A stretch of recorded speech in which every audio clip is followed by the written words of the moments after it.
AC त दिनुभयो, त्योभन्दा बढी चिन्ता मेरो जिपिए कति आउने होला। होइन, त्यो साथीले मलाई साँच्चीकै जित्छ कि के हो? +2 के पढ्ने होला? होइन, साथी त साइन्स पढ्छ, म पनि त्यही गर्नु पर्ला भन्ने जस्ता अनेकौँ धेरै प्रश्नहरूले तपाईँलाई सताउन सक्ला। अब चिन्ता मान्नु पर्दैन। तपाईँहरूको डरको सहायता, प्रश्नको उत्तर, सल्लाह, सुझाव र अन्य शैक्षिक गतिविधिको अपडेट र मार्गदर्शन अब यो च्यानल युनिभाइट्सले गर्दछ। स्वागत छ सम्पूर्णलाई। Without further delay let's go to the topic directly. एसईको रिजल्ट हेर्ने माध्यम हामीसँग प्रशस्त छन्। तपाईँले अब कुन सजिलो लाग्छ त्यही अनुरूप चाहिँ प्रयोग गर्नुहोला। र एनईबीले पब्लिस गरेको नोटिस पनि हामीले यहाँ स्क्रिनमा देखाएका छौँ। एकचोटि यो चेक गर्न सक्नुहुन्छ र लिङ्कहरू पनि हामीले चाहिँ डिस्क्रिप्सनमा राखिदिनेछौँ, त्यो गएर चेक गर्नुहोला। र अब चाहिँ अप्सन नम्बर 1मा चाहिँ तपाईँसँग सुरुमा एनटिसीको सिम हुनुपर्छ।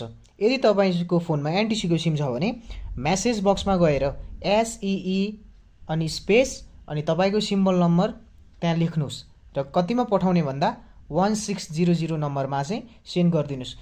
तपाईँले त्यसपछि केही समयपछि तपाईँको रिजल्ट पास फेल र जिपिए चाहिँ त्यहाँबाट हेर्न सक्नुहुनेछ।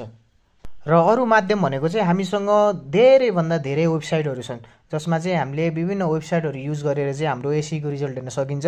र ती वेबसाइटको नामहरू चाहिँ यस प्रकारका रहेका छन् जुन चाहिँ हामीले यो स्क्रिनमा पनि देखाएका छौँ। र वेबसाइटबाट हेर्नुको फाइदा चाहिँ हामीलाई आफ्नो जिपिएका साथसाथै हाम्रो ग्रेड सिट पनि त्यहाँ उपलब्ध हुन्छ।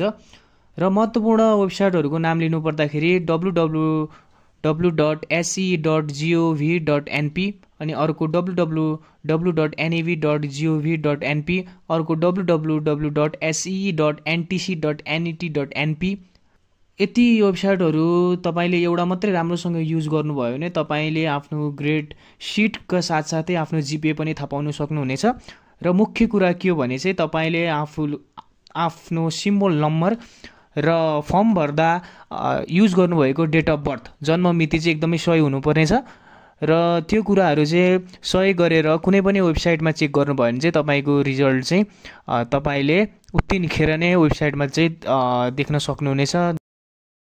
र तपाईँहरूको सजिलोको लागि हामीले 1-2टा वेबसाइटमा गएर डेमो पनि देखाउनेछौँ र त्यो डेमो हेरेर चाहिँ हजुरहरूले त्यही अनुसार गर्नुहोला। र यसरी नै प्रोसेसहरू अपनाएर चाहिँ तपाईँले आफ्नो रिजल्ट हेर्न सक्नुहुनेछ। र thank you so much for watching till the end. यदि तपाईँहरूलाई हाम्रो कन्टेन्ट मन पर्यो भने तल लाइक, कमेन्ट, सेयर, सब्सक्राइब गरिदिनु होला। र अन्य एजुकेसनल पर्पोजका भिडियोहरू हामी ल्याउने नै गर्छौँ। Till then bye, thank you so much.